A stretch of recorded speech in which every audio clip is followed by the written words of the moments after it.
आज हम करेंगे composition of Lok Sabha. Last video में हमने देख लिया था जो राज्यसभा का है वो कैसे जो मेंबर्स हैं उनके कैसे अपॉइंट होंगे, कैसे उसके जो प्रेसिडेंट हैं उनको नॉमिनेट करेगा। आज हम करेंगे कि लोकसभा के जो मेंबर हैं वो कितने होते हैं, वो कैसे अपॉइंट होते हैं। ये कहता है the maximum strength of the Lok Sabha is fixed at 552। जो टोटल मेंबर होंगे ना, जो उसकी लोकसभा मतलब जो हाउस ऑफ द पीपल है, जो लोग जो सीधा डायरेक्ट लोग चुनते हैं उनको बाय वोट्स, जो अडल्ट होते हैं उनकी जो जो टोटल जो स्ट्रेंथ होगी वो 552 होगी, 552 होगी। Out of this 530 members are to be representative of the state. इसमें से जो 530 मेंबर हैं ना वो स्टेट को रिप्रेजेंट करेंगे। वो उनको जो है लोग चुनेंगे जिनकी एज 18 से प्लस होगी और जिनको वोटिंग राइट दी हुई। उसके बाद जो 20 मेंबर्स हैं ना, जो मेंबर्स हैं are to be representative of the union territory. उसमें से जो 20 मेंबर होंगे वो यूटी को रिप्रेजेंट करेंगे। And 2 members are to be nominated by the president from the Anglo Indian community. 552 members में से जो 530 मेंबर्स होंगे वो स्टेट को रिप्रेजेंट करेंगे, जो 20 होंगे वो उसको यूटी को रिप्रेजेंट करेंगे, और वो जो 2 मेंबर जो बच के वो जो प्रेसिडेंट है उनको अपॉइंट करेगा, किससे? एंग्लो इंडियन कम्युनिटी से। एट प्रेजेंट हमारे पास द लोकसभा हैज़ 545 मेंबर्स।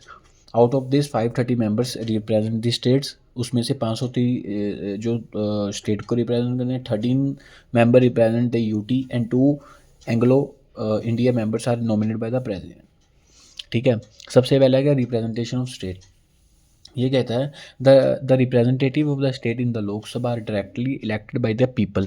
ये सीधा ये जो स्टेट को रिप्रेजेंट करते हैं ना, जिसको हम एमपीज कहते हैं, मेंबर ऑफ पार्लियामेंट, इनको अपॉइंट कैसे करते हैं, इनको इलेक्ट कैसे करते हैं? सबसे पहले इनकी वोटिंग होती है। वोटिंग का जो राइट है आपको इलेक्शन कमीशन देता है। जिनकी एज 18 प्लस होगी और जिनके पास आपको किसी लॉ ने बाहर नहीं किया कि आप वोटिंग नहीं कर सकते, तो आपके पास वोटिंग राइट होगा, तो आप उसमें से उनको चुनोगे और जो वो आगे जाके लोकसभा के मेंबर बनते हैं, जिनको हम मेंबर ऑफ पार्लियामेंट कहते हैं।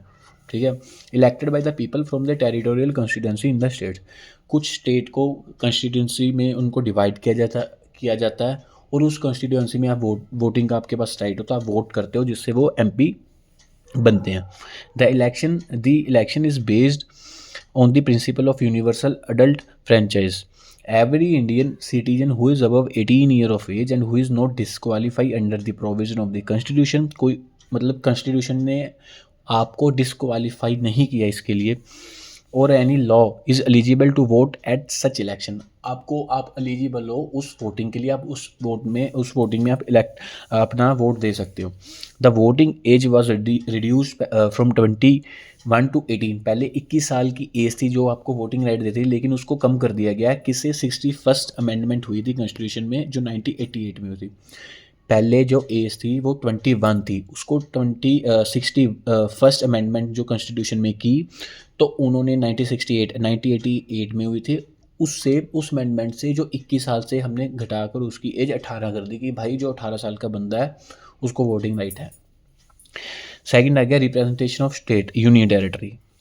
कहता the constitution has empowered the parliament to prescribe the manner of choosing the representative of the union territory in the Lok Sabha. ये पार्लियामेंट के पास पावर है कि किस प्रोसेस से जो 20 मेंबर जो अपॉइंट होंगे जो यूटी को रिप्रेजेंट करेंगे।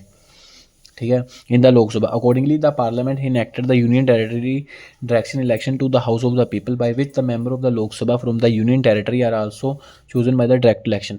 ये वैसे इसमें किसी में प्रोसेस नहीं लिखा हुआ होता, तो पार्लियामेंट ने अपना एक जो है एक्ट पास किया जिसको हम union territory direct election to the house of the people कहते हैं।